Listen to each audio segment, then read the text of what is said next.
I feel so small. This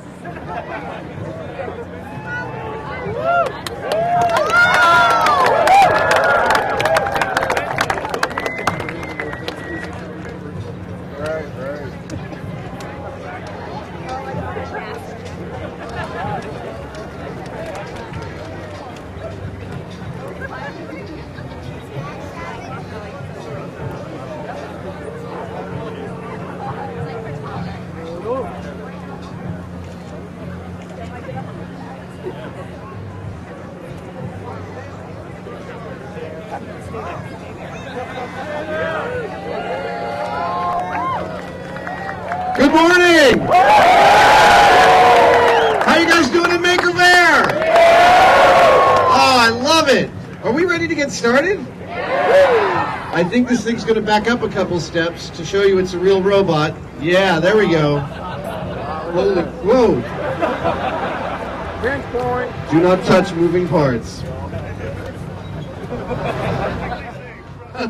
I just cursed in my mind.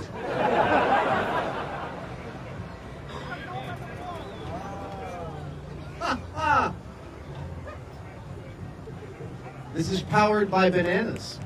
You didn't know that. Whoa!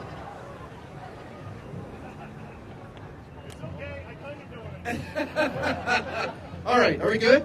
I'm going to get started. Hello, Maker Faire! I'm really sorry I wasn't here last year. I apologize. I was in another state. And I mean an actual state, not a state of mind.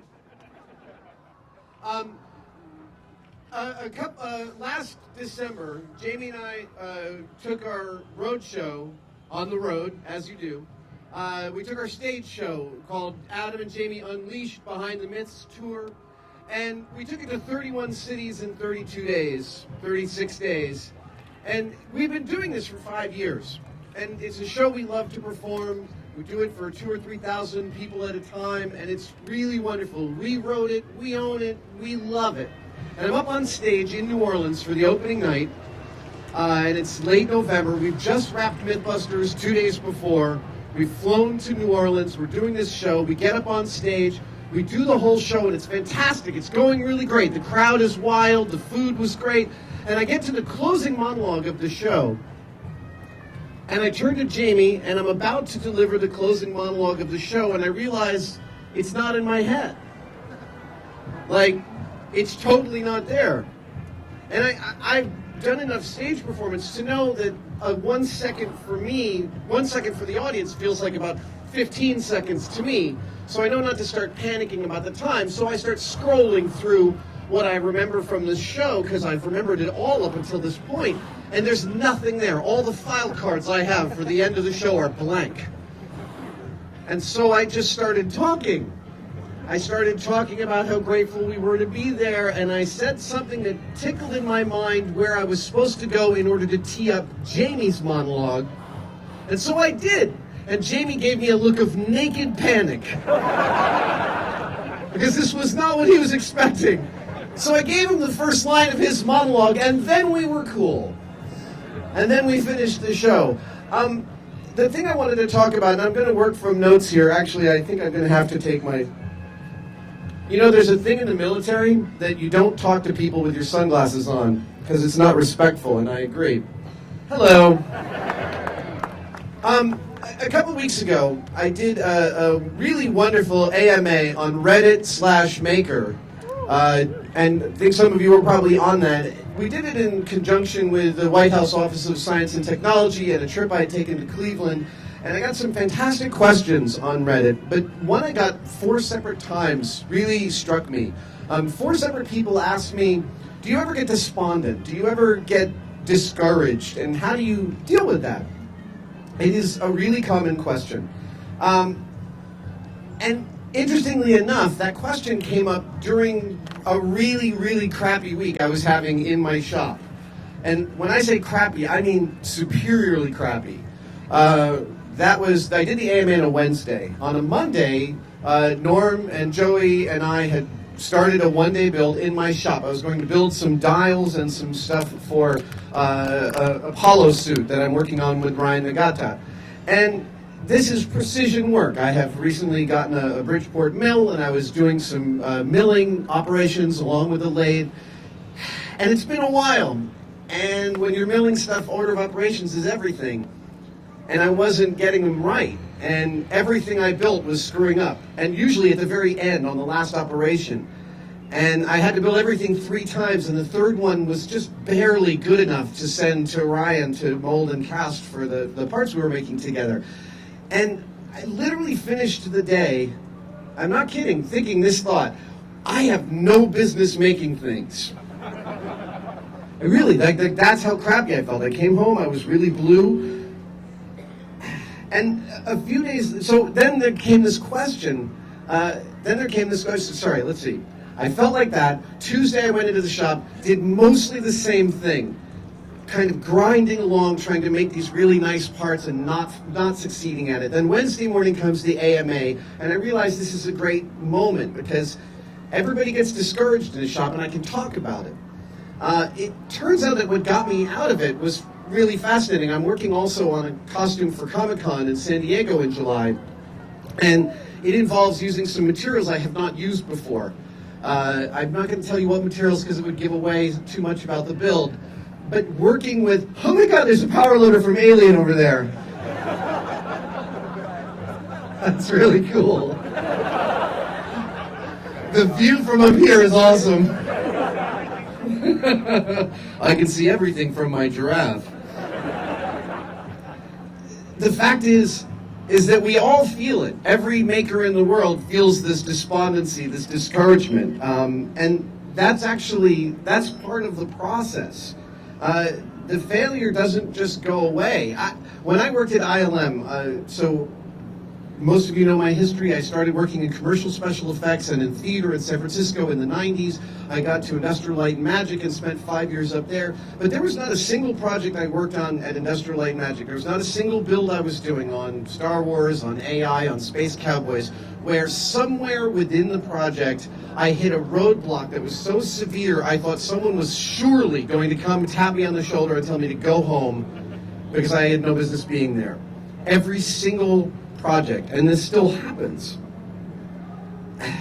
I always come to talk about making. I came to talk about making today in a wider frame. What is making? It is a term for an old thing. It is a new term for an old thing.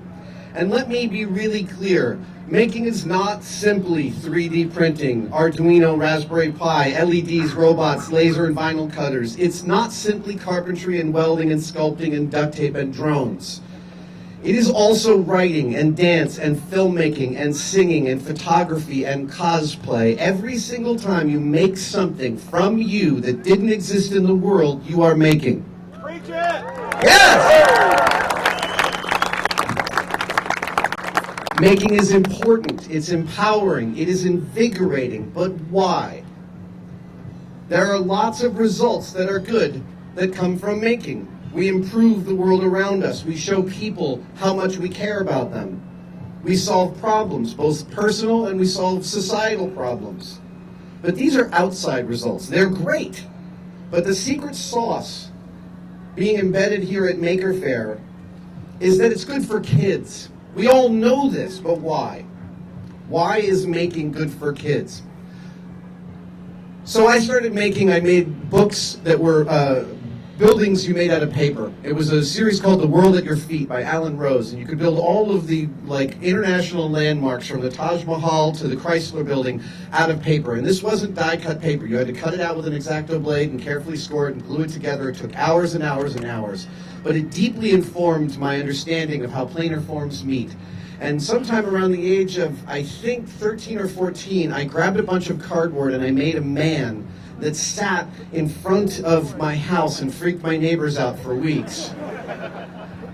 But in the process of making that man, I just had this idea, I want to make a man. And I started putting it together, and I started taping it together, and I started painting it. And I seriously had this moment where somewhere around 70% of the way into the project, I went to my mom, and I said, I just want to memorialize that at this very moment, I am perfectly happy. And what I was feeling was the empowerment that comes from the fact that I was using my hands to create something that didn't exist before. And yet what I got out of it was different than what I set out to make. This is the thing. Nothing ever goes according to plan. A great general said, "No plan survives first contact with implementation." And as a crowd full of makers, you know that you set out to make something, you set out to build something, and what you end up with is never quite exactly what you set out to make. And if it's really good, it's so much better than what you expected. It's smarter than you. It's cooler than you thought you could make something, and it informs you and it teaches you. And as you live with it over the years, it gets better and it gets different because you're different. That's not a bug, that's a feature. That is part of the plan. Nothing ever built is precisely what the builder intended. Diane Arbus said, "None of my photos are what I see when I'm taking the picture. They are all either better or worse." Kurt Vonnegut says, "Travel plans gone astray are nothing but dancing lessons from God." Picasso said, "Art is not an aesthetic operation, it's a mediator designed as a form of magic to..." Sorry. Art is not an aesthetic operation. It is a form of magic designed as a mediator between this strange, hostile world and us. The world is a cruel place, and we are insignificant. Sorry, kids, it's totally true. Life will be full of strife, hurt, disappointment, and failure. And as a parent, and the parents here know this, one of our jobs as a parent is to both protect our children from this knowledge until they can properly process it and deal with it. We have to protect them and prepare them at the same time. Hold on, I gotta turn the page. I can't wait to see how this turns out. Making things and being a creator is the ritual by which we experience that in microcosm. Making is how we teach kids to find the path, not to design the path, but to find the path that's happening. We've all gotten to the point in a build where you realize things aren't going the way you thought they would go. You realize a radical new direction is necessary. Again, that's not a bug, that's a feature. It's how we learn. It's how we learn to deal with life. The joke about Carnegie Hall, how do you get to Carnegie Hall, is practice, practice, practice. Failure requires practice too. We have to practice to fail better. Einstein said that success is nothing but failing without lowering your enthusiasm. What does bringing making to kids how does bringing making to kids fit within the educational landscape? I am not an educator. Teachers have a really, really difficult job, and my hat is off to them. I had some amazing ones, and I find the idea of facing a room full of children and keeping them interested terrifying. But when we teach to what we call teaching to the test, when we decry teaching to the test, we mean the rote memorization of facts. And facts are great, but facts without context are just noise. They don't make us better citizens or better stewards of our culture. And we've all had great teachers. Every single person here has probably had a great teacher, someone who showed them something they didn't expect. And I want you to, right now, just a thought experiment, think about that teacher. Remember them. Why do we remember them? Why were they important? What was the secret that they brought to you to show you something? And I submit that what they did was they were able to take the facts of the world and put them in a context for you. They put them in a story for you that made sense of the world at that moment. They turned facts into a story. When we have a system where teachers aren't given the resources or the space or the support to help kids understand the context of facts, we're not educated. And what is it about story? See, this is the thing. I have this long talk I'm writing in my head for years, and I won't get to it for a while yet, but I think storytelling is the origin of everything that is human. I think that our sentience makes us natural storytellers, and that we invented language around the campfire in order to tell better stories. Even if the story is, hey, this arrowhead kills the bigger thing faster so we can eat longer. Everything you make is a story about you. As one of the very limited number of sentient beings in this tiny section of our galaxy, Our culture thrives best when we are all contributing our stories. And it has never been a better time to be a maker. We all totally agree with that. Out here with thousands of maker fairs and hundreds of thousands of people being exposed to 3D printing and vinyl cutting and welding and machinist. And I mean, all of this stuff is so beautiful to watch what kids can do.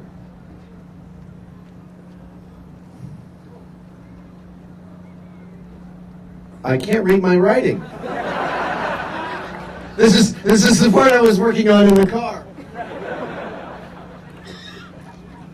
Yes, right. So this is also why I think it's never been a better time to be a maker, because the increases in computing power and the economies of scale have turned computers into what cars were to the United States in post-war culture. So post-World War II, you had a whole bunch of people who were solidly in the middle class, well-educated because of the GI Bill. They had some disposable income, and they started realizing that cars weren't black boxes. They were these platforms that you could improve and improvise with and do stuff with. And that is where computers are right now. And we've got like 9-year-old girls making our sentient Arduino robots. That's magnificent.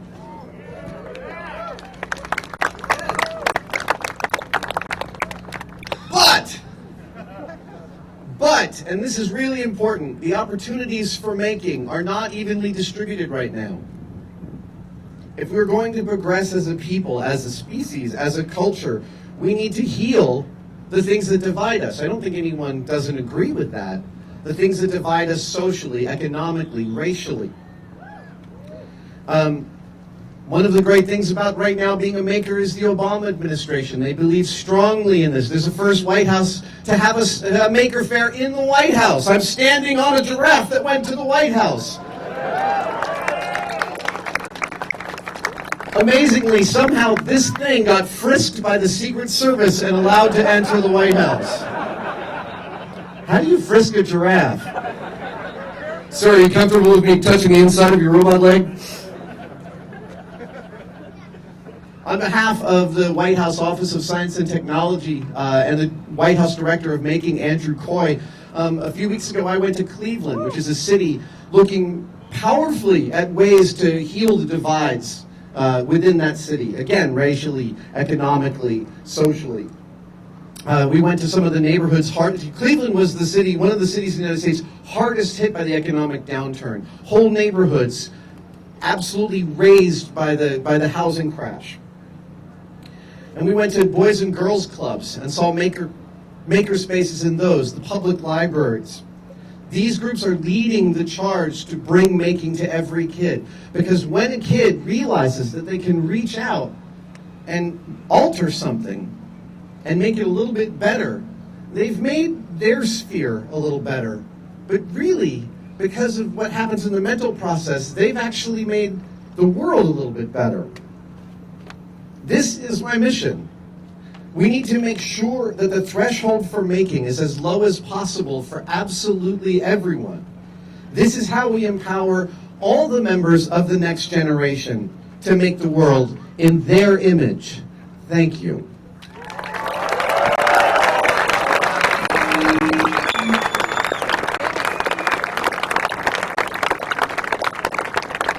You guys are awesome. I have some time, so now I can take some questions from the audience. Who's got a question? Yes, sir. Hi. So, Kevin Stevens, my daughter's name is Amelia. She's 10 months old. She's back there somewhere at her very first maker fair ever. Hopefully one of many. A recent study showed that there is no difference between boys and girls in elementary school in their interest in STEM subjects, but that the interest drops off substantially in high school for girls. Yes. The leading theory is peer pressure. How do I, as a Right. So this is a father of a 10-month-old daughter. He notices that the studies show that in elementary school there's no difference in the curiosity of girls and boys, but by the middle school and high school, the girls. So there was actually a TED Talk this year by a woman that talked about the fact that by 13 years old, the girls in her coding classes would rather say they hadn't done the assignment than show her 5 failed attempts at coding. That by that age, girls have already been inculcated with a cultural idea of perfection that is not serving them to fail safely. Whereas boys somehow seem to be gathering that a little bit longer. Number one, I've gotten asked a lot how to get girls interested in science, and I say ask girls. They're actually more powerful social scientists than all of us put together. They're watching what we do and judging us gently. And it is, again, that's the thing about making is that it's failing safely. The two most powerful teachers I had were teachers that told me they didn't know. When I asked a question they didn't know, they said, I don't know. And I remember being thrilled by that. That was fantastic. But not a lot of teachers do that. It's hard to control a class full of people. So again, I'm now rambling because I don't have a distinct answer, but my thinking is, what I've always done with my kids is put what's in front of them that they're interested in. We actually had I've done okay in television over the past decade and a half. And I've been trying to tell my kids that I've given them a terrible example because I've had a successful TV show for their whole childhoods. And that's not reality. That's the fantasy. So I don't shower expensive gifts on my kids. That's by design. They fly coach, and that's where they should be. I've gotten some looks. But this Christmas, they both asked me for expensive gifts, specifically in relation to music.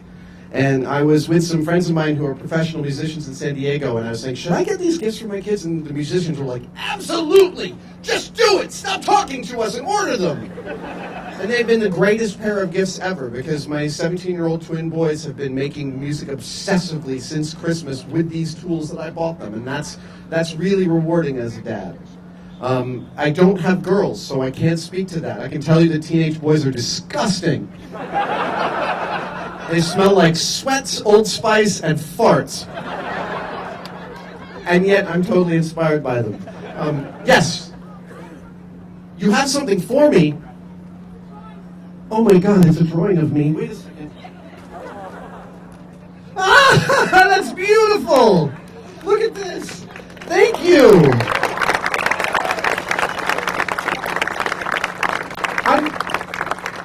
Do you also like Wallowitz from Big Bang Theory? Because I feel I look a little like Wallowitz in this picture. Which is okay. Thank you so much. Yes, sir. So you talked a lot about how it's on parents to inspire their students to make. How much is it also on other children and other students to inspire each other? How much is it on other children to inspire each other? Well, children are horribly cruel to each other. And, you know, I don't know how to solve the problem of middle school. But, you know, I had a terrible time in middle school. It was awful. I got in fights. I didn't have any friends. I felt at the, you know the hierarchy of your class. I was always towards the bottom with the misfits over here, and it was awful. At the same time, I had some adults around. My parents' friend Jacqueline took me into her clay studio and had me make a pot and told me it was great. Yeah, I still remember that as being really, really powerful. And the reason I learned that my science teachers were willing to say I don't know is because I was hanging out with my science teacher at lunch because I didn't get along with my peers. Here's how long ago it was. He would be in his classroom at lunchtime grading papers, chain smoking in the classroom. It's the first time I ever saw a French inhale. Yes, sir, with the camera. Yes, I'm throwing a one-day build birthday party for myself in July. Will you come to my birthday party? You are throwing a one-day build birthday party for yourself in July. Yes. Can I come to your birthday party? I haven't the slightest idea, although I will tell you July gets pretty fat with Comic-Con and finishing up to get ready for San Diego. Can I at least send you stuff? Please, absolutely, tweet to me about your birthday party. I'm dying to know about it. Young man right here, yes. Where'd you get the draft from? What's that? Where'd you get the draft from? Where did I get the jacket from? The giraffe. He just showed up at my house this morning. Hold on, there's a young woman there, yes. What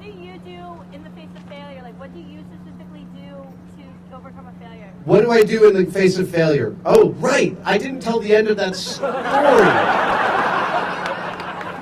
Whoops. Look, I can laugh about it now. It sucked. It really sucked. I don't like feeling like I don't know how to build stuff. It feels like I lost my superpower. And that is depressing. I know that it's a mechanism. I know that it's part of the process. I know that I will feel this way. So I simply go back to the shop and I work. Mary Carr, who wrote Liars Club, one of my favorite writers, says that when she's not feeling the writing coming, she sits at her desk and she copies in longhand writing she loves. She says, my fidelity is to write at my desk. It doesn't matter what I'm writing, and it's keeping the wheels greased. And so I went back into my shop the next day, and I made something, and it was kind of okay. And I went back to my shop on Thursday, and again I made something, and it was kind of okay. And then I jumped into this new material. So to give the broadest overview of my costume at Comic-Con, it's a character, and it's one that I drew from scratch. And I have never, I'm a hard-edged model maker. You give me planar forms and I am at home. But you give me a character with a gesture to get, and I'm totally not in familiar territory. And so what I did was I started the final process of making this character come to life in my shop, using materials I wasn't that familiar with, using a process that I'm also not an expert at. And the character started appearing in the thing that I was making. And, for me, part of my mechanism is unfamiliar materials. Like, I love the unfamiliar. So when clearly what I've learned from this is that when I'm working with stuff that I think I know how to do, I set probably unrealistic expectations on myself. Or I also set unrealistic expectations on what I can achieve within a certain period of time. I love Norm and Joey and working with them in my shop, but I also impose a mental pressure on myself to finish by the end of the day. Norm and Joey will tell you that every single time we start a one-day build, I'm like, this should take like 2 or 3 hours. And 7 hours later, we're grinding away at it. Yes. What's that? Yes, sir. Hold on a second.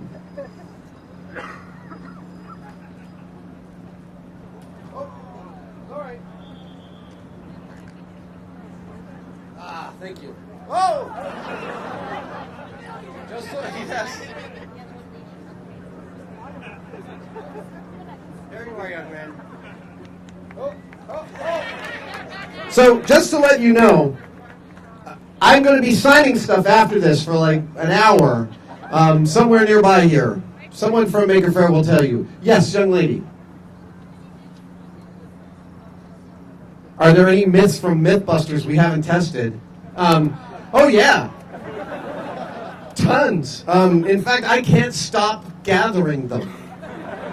I still have this mechanism when I come across a news story that is testable. I just put it in my Evernote document of untried myths. Someone came up to me at an event a couple of weeks ago and they said, hey, here's one I grew up with. It's not possible to make mayonnaise in a lightning storm. And I was like, oh, I can't believe I'm only just hearing about this now. That is an amazing episode. We begin with Van de Graaff generators. We talk about emulsification. We start examining it on the micro and macro level. We move on to Tesla coils, and then we got to fly to Florida to go to Lightning Alley where we shoot rockets in the sky, have lightning bolts hit our experimental space while we're trying to make mayonnaise all day long. I want to shoot that episode, but alas, that is my old job. Yes, back there. Why was it taken off Netflix? Those involve decisions way above my pay grade. Yes, sir. So when it's not going well, what's your go-to foul language? What is my go-to foul language? You don't want to know. No. I curse like a sailor. This is why we tried several times within Mythbusters to film a story meeting, but we can't. We couldn't, specifically because of me. And the thing is that it's one of the as somebody who is a bit of a social outcast, there's still a part of me that shocks myself when I say something particularly dirty or weird or gross. I'm always like, so part of my tension release is to say the filthiest, worst possible thing I can think at any given moment. And my crew knows this, but it's not for publication. This is like Jamie, there were lots of times when I think probably 3 or 4 times over the course of shooting Mythbusters that Jamie would pull me into his office and go, you know, if any of the things that accidentally got recorded make it out, it could be the end of your career. I'm just letting you know. Like, I'm cool. I feel okay in the hands of Beyond Productions. Okay, I've been ignoring over here. Who's got a question over here? Yes, young man.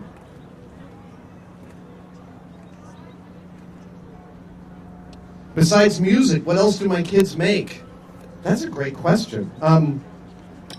You know, they're 17, so they're just really starting to come into their own.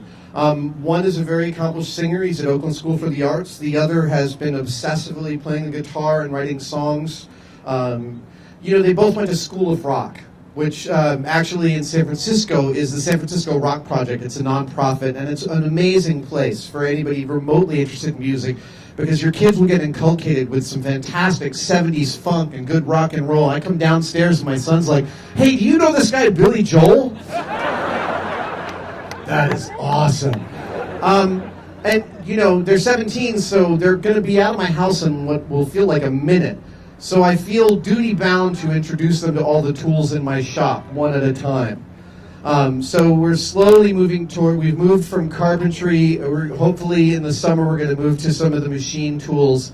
You know, I'm not sure what they're interested in making. They both have some facility with being able to visualize stuff, and that thrills me, because show me someone who can visualize something in their head and I can teach them anything. Yes, sir. What book have I gifted to other people the most and why? Wow, that is a really good question. Twice at Christmas, this is a weird pair of books. Twice at Christmas, I bought like 30 of the same book and gave it to everyone. 2 years ago, it was Kevin Kelly's Cool Tools. Because really, you can search the internet, but there's nothing like flipping through a catalog, through Small Parts catalog, or Micromark, or the Grizzly catalog. And Kevin Kelly's Cool Tools is like that on steroids, with actual real-world descriptions from people about what they're building. The other one I gave was, I think about 6 years ago, they released a beautiful hardbound edition of E.B. White's, Strunk & White's The Elements of Style. I gave that to everyone for Christmas. I love writing. It's a grind and it's really difficult, but when it comes well, I'm really happy about it. And Strunk & White's The Element of Style is a masterpiece, and everyone should read it, even if I violate its dictum all the time by using the word wonderful. They actually say, don't use wonderful. It's a really boring word. Thank you. Yes. Yes, sir. Adam, what's next for you? What is next for me? That is a great question. I'm wondering the same thing. It is, I have a lot of plates spinning. I'm pitching other shows. I've jumped it with both feet into Tested. We've been doing a ton more one-day builds. A ton more travel is coming up. That's really exciting. Really exciting. So Tested is a key part of the future. Tested in all of its adjuncts and ancillary ideas. Like, we're going to push it to be much wider. Working with the White House Office of Science and Technology to figure out ways to lower the threshold to making for everyone. If I have any bit of a platform that lasts for any time, I want to just keep on helping people understand that that's really important. Absolutely. And then, you know, spending time in my shop. There's just nothing better than farting around in your shop trying to, you know, making something better for your kitchen. So it's a combination of all of those things. Yes, sir.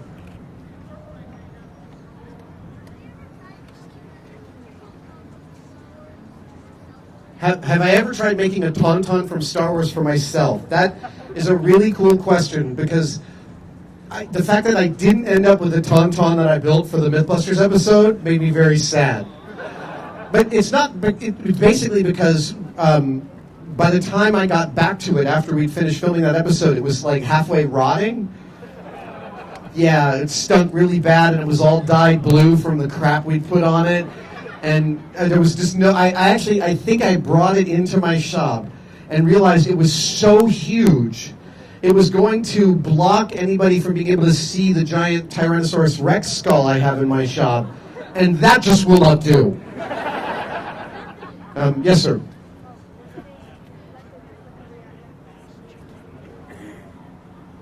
What flavor of what brand of hat and what flavor of Linux? Oh, no. I'm just a cranky Mac user. Can somebody fix iTunes, please? There, I just cursed in my head again. What brand of hat? This is the same brand that I talked about a few years ago at Maker Faire. This is an adventure-built hat built by my friend Mark Kidder, who built the hats for Indiana Jones and something. The fourth movie. We'll just pretend it didn't happen. Yes. Oh, there was. Okay, I'll answer both. What was that? The hardest thing I ever built. It might be the thing I'm making right now for Comic-Con. Again, because I'm trying to pull a character out of the material. And there's a lot of different people who have both professionally and personally built things like this. I'm trying to come to a specific character. I'm trying to come to a specific gesture. And it's kicking my ass, which is great. But it's going to be like touch and go all the way to Comic-Con. Yes.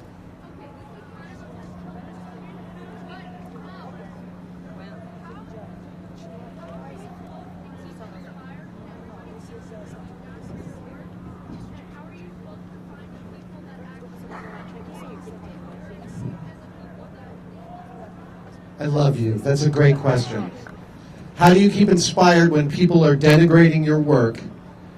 Oh, sweetie. Wait a second.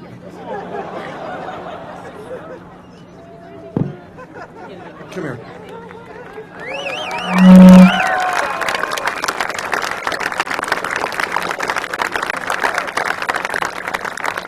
That's an amazing question, and I really appreciate it. And you're brave as hell for asking it in front of everybody.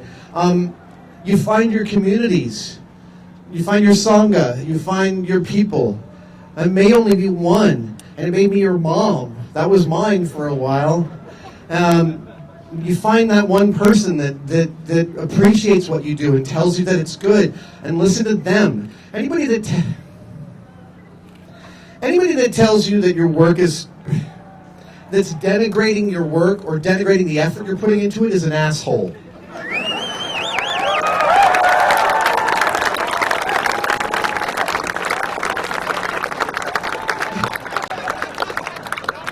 Sometimes when I'm driving, everyone's an asshole. Remember, children, it's cool when adults curse. It's gross to hear curses come out of children's mouths. So just curse among your friends. This is another reason it's never been a better time to be a maker, is because of the internet, because the groups of people who will encourage you are out there. And I love, so the group I spend the most time on online is the Replica Prop Forum. But what I love about the Replica Prop Forum is you'll have one person posting pictures of a full-size robotic build from the original Judge Dredd, and it's amazing, it's perfect, and the weathering is so good, I'm a little embarrassed by posting pictures of my work.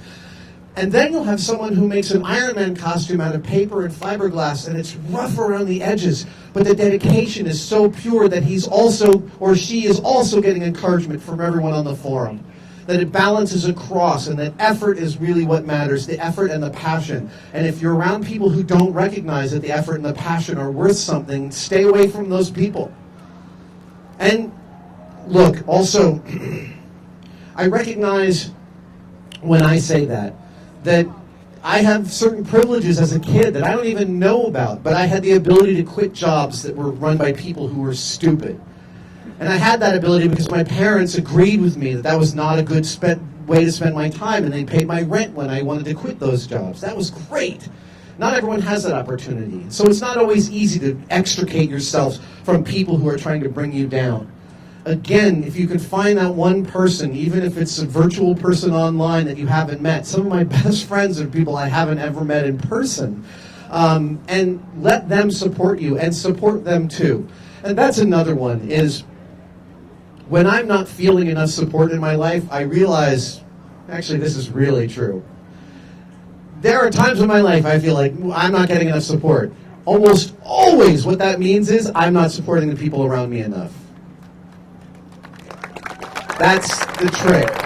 And I go back towards the Buddhist ideal of service, to serve the people around me. What can I do for their lives? What can I do to make their lives better? I'm going to take another question. Yes. Hey, it's you. Hey, how you doing? How do you go about prioritizing your builds? You just want to make so much. How do I go prioritizing my builds? Like when you want to make so many projects. I prioritize my builds based on enthusiasm, which again is a great luxury I have. We started visiting shops on Tested, and we visited Ryan Nagata's beautiful shop in LA, and then Frank Ippolito's. But one of the places I want to go is I want to visit someone's tiny bedroom desk shop that has like 6 tools, because you can do amazing things out of the smallest places. Rene Magritte, one of my favorite painters in the world, spent his whole life painting in the corner of a Paris apartment. He didn't have a studio. He painted one painting at a time. And when you have a big space and you can store a lot, it makes it really easy to let projects fester for months and years, which is my process. I am a high-functioning hoarder. But I also recognize that my enthusiasm for the things that I do is the engine of everything that I have. I have somehow managed to carve out a life where my enthusiasm will lead to those things. And so if I'm grinding on something that's not working, I turn to something that will work, and I work on that for a while, and I go back to the other thing.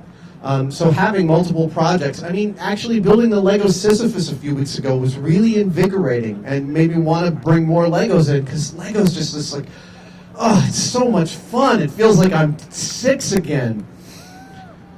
Yes, in purple.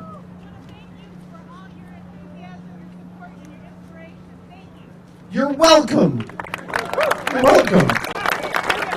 Yes, young man. My favorite myth that I busted, I can't possibly have a favorite, because you never point to your children and say which one's your favorite. It would be bad form.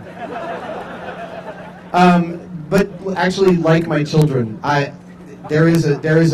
every single one of them was a different point in my life. I have fond memories of even the really difficult times. So there are multiple classes of things that were great. There are stories I think were really great, like Bullets Fired Up and Lead Balloon, that I think are elegant television that no one ever had done before. There are things that were really fun to do, like drive an Indy car on the Indy 500 track and not pop the clutch even once. Then there's things like hand feeding an octopus that fell in love with me and left hickeys all the way up to my shoulder. My wife was like, "What is that?" And then there's things like flying in the back of an F-18 Hornet or flying in the U-2 spy plane to above 70,000 feet. That's what I am legally allowed to say. My highest altitude is classified, but I could see 400 miles of California coast in one glance below me. It was astounding. Mythbusters inexorably changed me. The myth that it busted for me is that you need a science degree to be a scientist. I am now a scientist because of Mythbusters, and I don't even qualify that anymore. We did a shoot at the Academy of Sciences, the Steinhardt Aquarium in San Francisco, and their head biologist, Rich Ross, does not have a degree in biology. He is just one of the world's experts in raising cephalopods in captivity, and there he is with the job of head biologist at the Steinhardt. That is the most inspirational thing I've ever imagined. Yes, sir. The best explosion, it's water heaters, hands down. Dude, the thing is that all explosions happens so fast, you don't really get a chance to experience it. So it's literally like a crack, and then it's gone. There's a shock wave, and you run towards the high-speed camera to see what happened. Also, there's a distinct difference between what you see and what you hear, because you want to be far enough away not to die. So the explosion happens in silence, because the speed of light is so much faster than the speed of sound, and then the sound hits you along with the shock wave. Wow, this whole thing moved.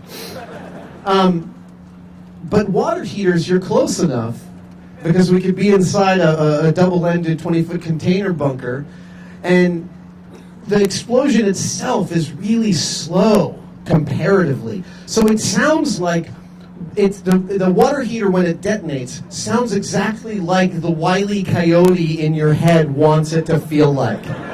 It's this long, lugubrious thud, and you feel it in the ground and then in your chest. I have often said it feels exactly like falling in love.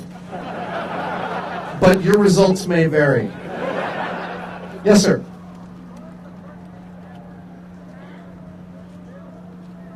What is the first thing I ever hacked, built, or repaired? Oh my God, that's great. I remember, I think I was 8 years old, and my parents bought me a personal tape recorder, like a tape cassette recorder, and I was using it to make little radio plays. So one of the tricks I did was I would record half of a conversation, and then I would take the tape, rewind it, and go down to my parents, and I would have a conversation with my tape recorder. Like, I'd record, "Fine, you?"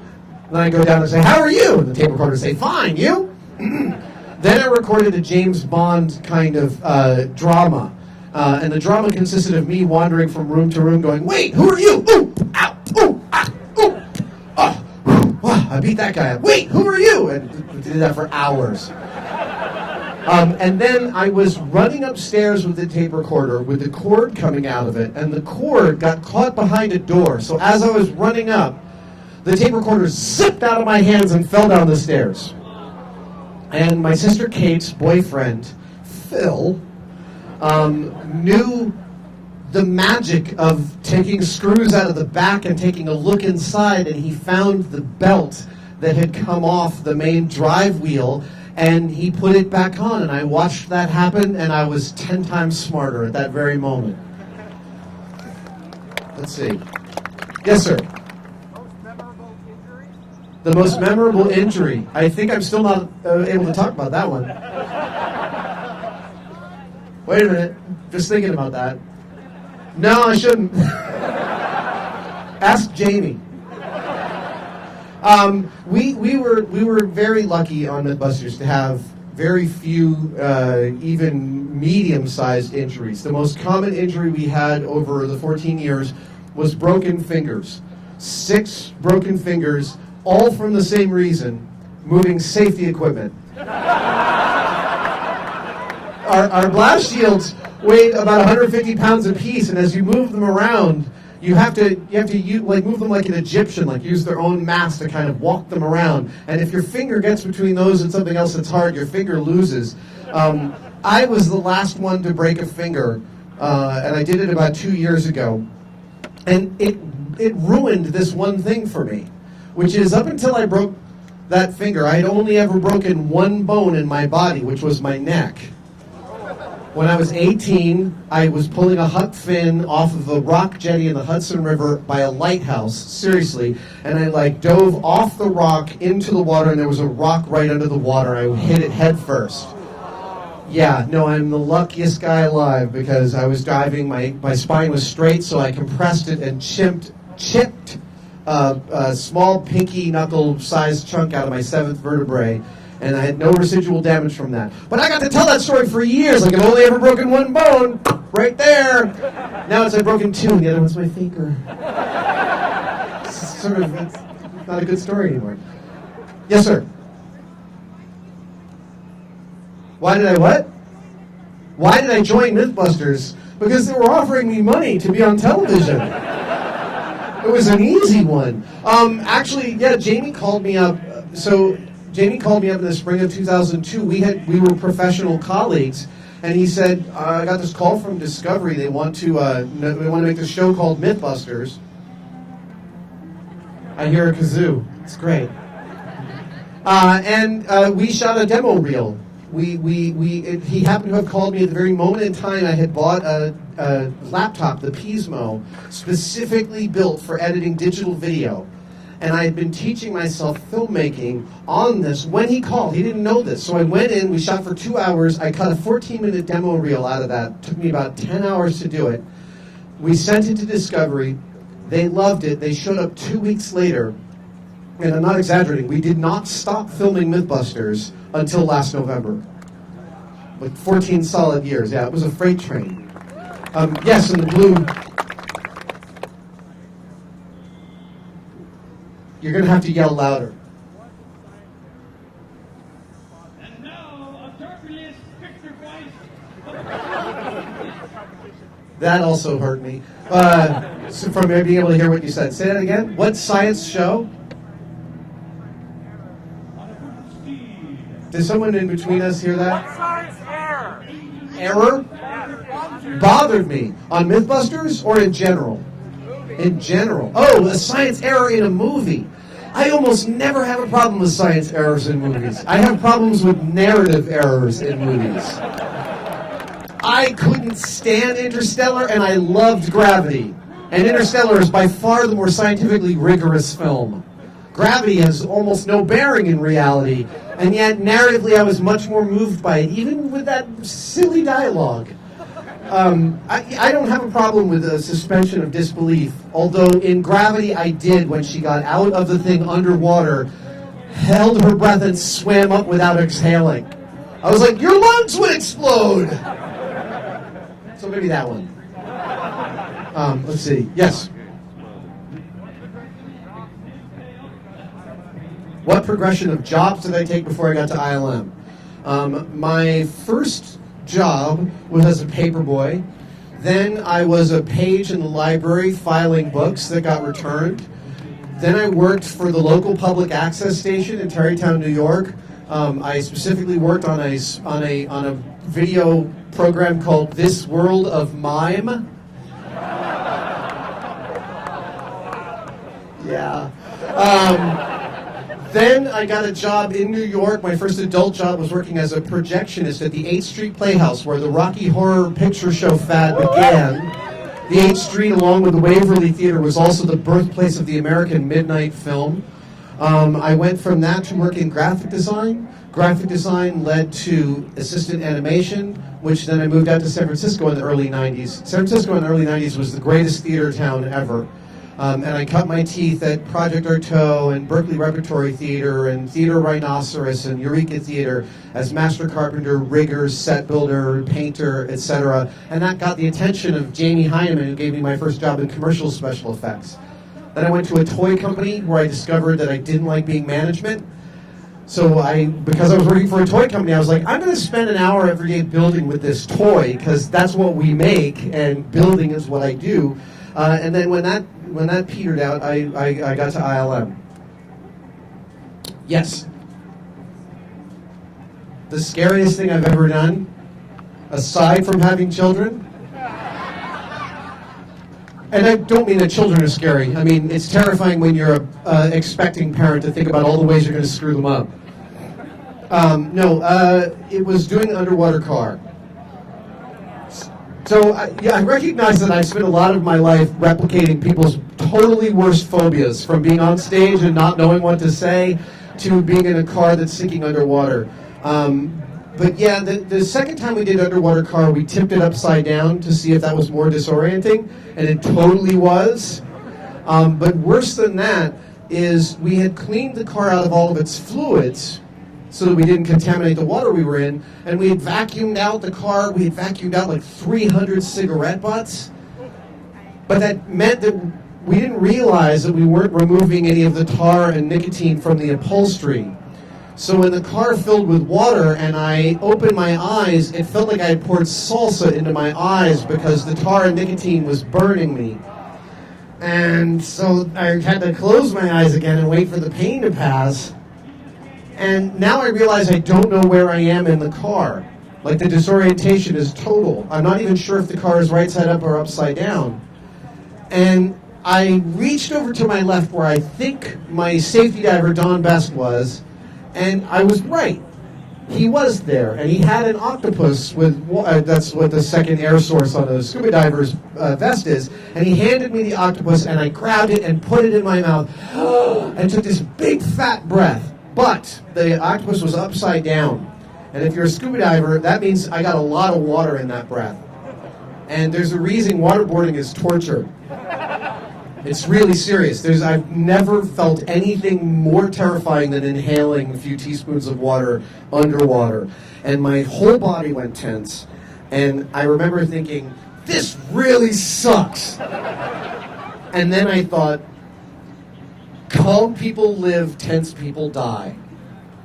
And I didn't feel calm, but I forced myself to relax my muscle groups one at a time. And while I was doing that, I thought through my training, the safety training from scuba diving, which is pull the regulator out, which you totally don't want to do when you're feeling tense underwater. Pull it out, turn it around, put it back in, purge it, and everything was fine. I managed to survive that without any incident because I didn't panic. That's too close for me. I am not an adrenaline junkie, despite the best evidence to the contrary. Yes, sir.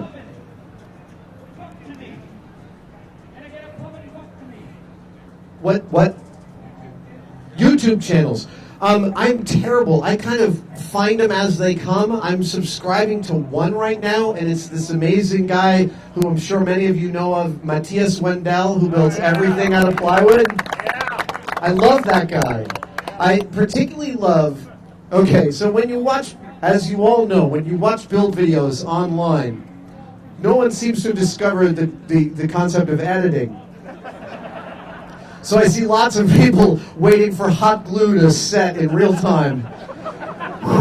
Yeah.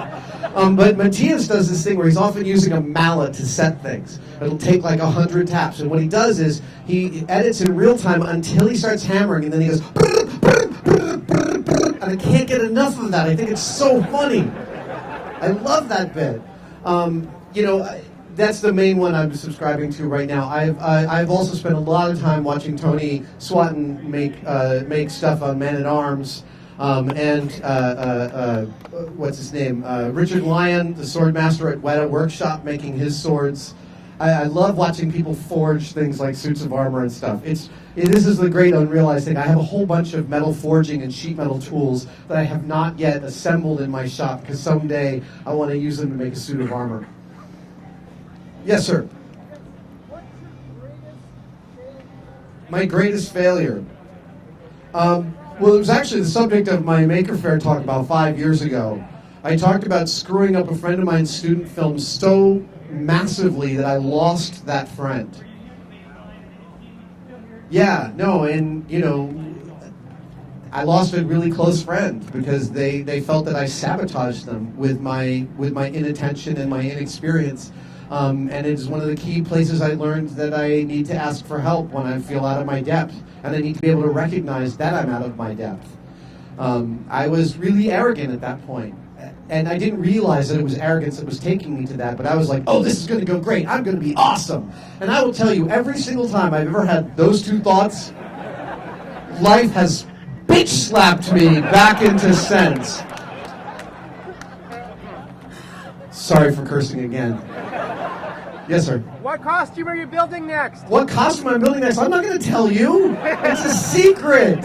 It's so cool. You're going to see it at Comic-Con this year.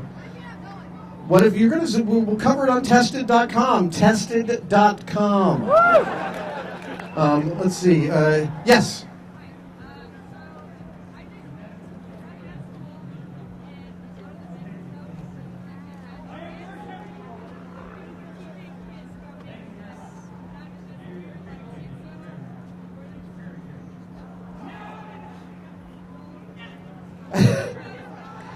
Any advice? So you dropped out of school.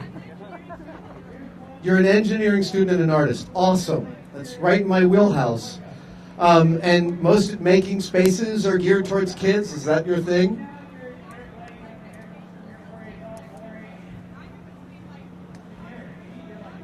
great, except that I can tell from your carriage that you are comfortable speaking.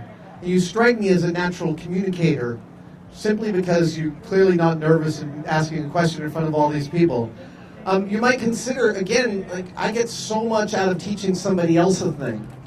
I learned so much about it. I taught at the Academy of Art for 5 semesters in their model making department, and I found it really invigorating. I'm not saying go out and get a job teaching, but you could go to a makerspace or a hackerspace and start like showing kids how to use this stuff.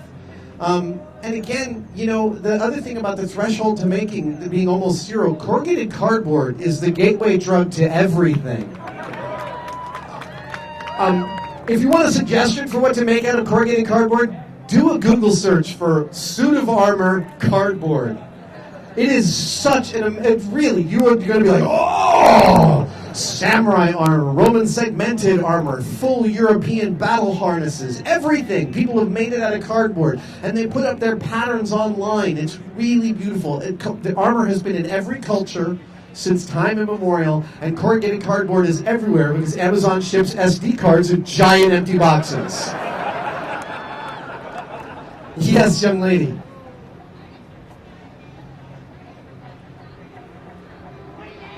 The hardest I've ever laughed on Mythbusters. Wait a minute. No, that's not repeatable. No, that's not repeatable. Wait a minute. It was, God, you know, it was when I first came up with the phrase, failure is always an option. And then that led to the phrase, I can't see any reason why this shouldn't work. Which is, Jamie and I had an entire day where we kept on doing that. And I think it was the Syrian water torpedo, those things, right? So that was an awful day. That was so rough. We're trying to make these things work, and they're not working, and they're taking off in ways that are absolutely terrifying, so we're changing our bunker strategy to not get killed. And every time we did it, Jamie kept on going, look, I've thought through the whole thing, and I can't see any reason this shouldn't work. And then it would fail spectacularly. And I was doing the same thing, so by the end of the day, it just became this mantra for hubris. Like, I can't see any reason this shouldn't work, means it's probably going to fail immediately. Yes, sir. Why was Mythbusters put off the air? Again, decisions made far above my pay grade. No, that's not exactly true. Every show has its arc. That arc looks very much like a bell curve. And Mythbusters reached the other side of its bell curve at almost the exact moment that Jamie and my contract came up. And it worked out really well that way. The best part about ending it was that Discovery allowed us to end it on the terms that we wanted to with the fans and call it the last season. In reality or structured reality television, this almost never happens. They usually just stop making the shows. So the idea that Discovery allowed us to call the whole thing the last season and really celebrate what we'd done and bring the fans into the episode and talk about it, I'm forever grateful to them for that. Thank you. Yes, sir. What was the funniest thing you came home and said to your wife? Hey, honey, guess what I did today? Yeah, what is the funniest thing I've come home and said to my wife? Hey, honey, guess what I did today? You know, the thing is that when you spend every day doing the weirdest stuff imaginable, it ends up actually becoming almost aggressive to come home every day and be like, here's how cool my day was. And it took me a while to sort of get that. I am somebody who will naturally suck up the oxygen in a room by telling stories. And you can imagine that being married to that can be exhausting after a while. So I started paying a lot of attention to, you know, on my way home from a big shoot, just thinking about my house. Remember what I said earlier about service and servicing the people around you? Just thinking about, like, instead of, oh, I can't wait to talk about my day, just thinking about, like, what's it like in my house right now? How are my kids? How is my wife? How are things going there? What are we going to make for dinner? And then if there was something that was particularly moving, something that was really poignant, or something that I learned, my partner totally wants to hear about that. But not the bragging of, here's all, I got to fly in a jet, man. It was awesome. Let's high-five me right now.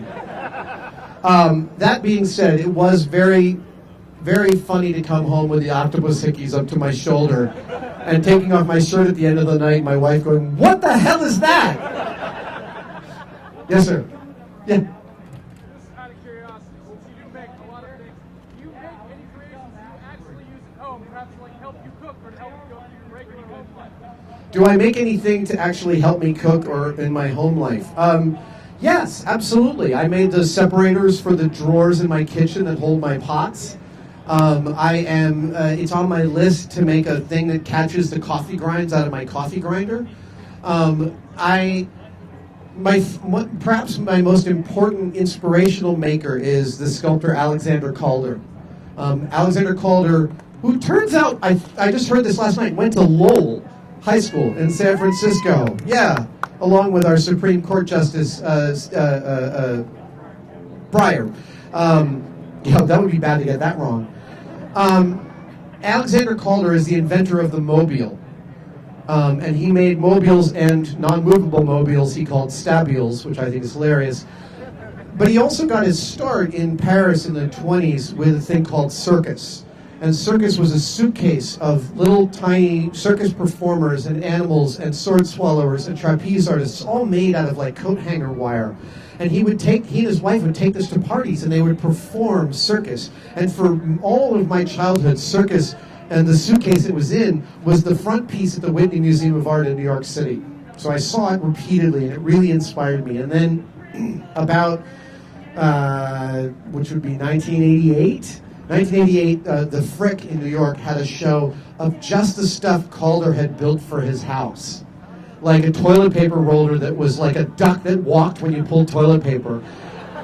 He built a toaster that burned one of his daughter's names in one side of the toast and the other daughter's name in the other side of the toast. I love that stuff. I built our doorbell. There's a great restaurant in London called Bar Ricard. I don't know why it says bar twice. But at every table at Bar Ricard, there's a brass button that says, "Press for champagne." And when you press it, somebody shows up at your table in like 30 seconds with a bottle of champagne. So we had that on our house for the longest time, a brass button that said, "Press for champagne." Yes?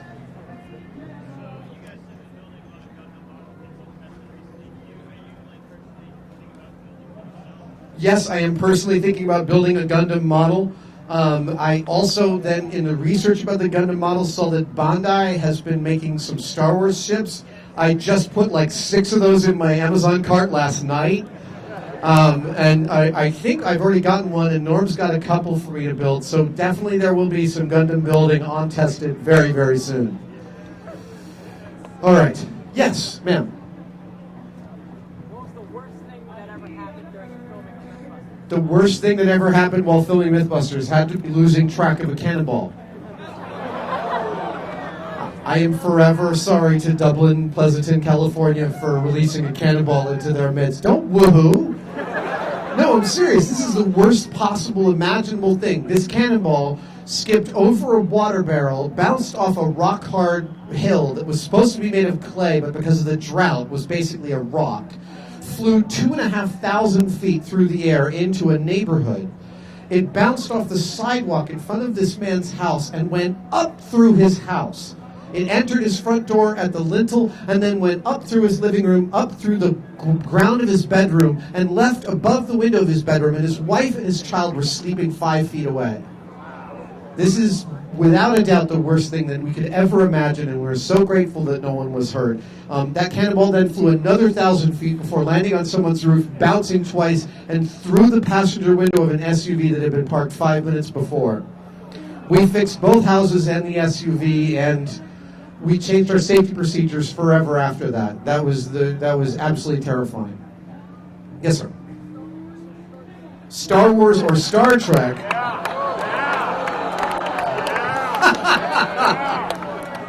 Apples and oranges. Apples and oranges. Star Trek is the utopian social commentary. Star Wars is the visceral, aesthetic hero's journey. They both are necessary. They both are culturally vital. Star Wars.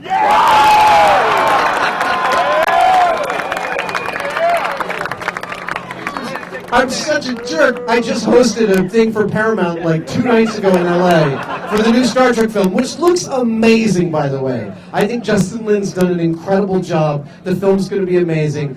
Star Wars was like my first cultural memory. It really was. Let's see, way in the back there. Yes, blonde.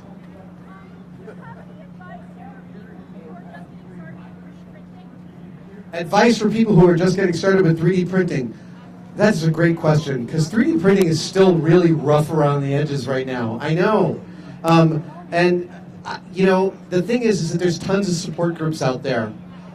You find those and put your questions in. The key, I love the fact that you can now search for the actual language of your question and then add forum, and you'll find somebody who's discussing it. What's that? Rep rap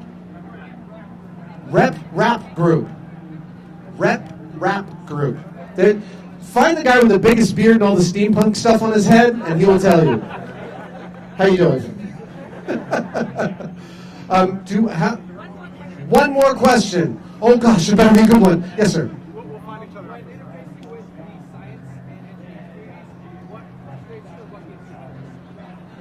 When interfacing with science and engineering,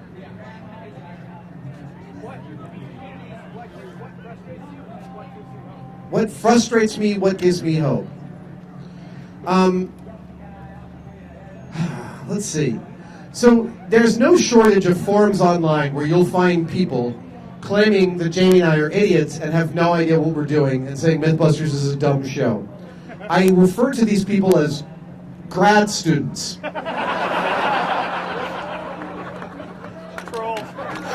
I've wanted to make that joke for a while. The people that jump to our defense are often the top-level scientists at NASA and LANL and JPL. There's nothing more exhausting than arguing with someone who is sure that they're right. The thing that Jamie and I had that made the partnership so fruitful was not that we liked each other, because we really don't. And it's not because we get along, because we really don't. But the fact is that while Jamie and I disagreed about all the little things all day long, we're both pretty sensitive to the fact that when the right idea shows up in the room, it's really obvious. And I'm sure you've had this experience. You go back and forth, chewing gum, epoxy, rubber bands, and then someone says, just use a tongue depressor. And you're like, oh, wow, I can't believe we're all so stupid. Let's do that. The fidelity that Jamie and I had was when the right idea shows up in the room, you give up everything you've been fighting for and you just do that. And many of our best builds, we couldn't tell you which one of us came up with the solution because it was so organic. The fact is that when you know you're right is often when you are the most wrong. And like I said, as soon as you think, oh, I got this wired, life is really about to remind you that you are an insignificant speck of carbon. Thank you guys so much. I love you, Maker Faire. Stay making. Stay curious.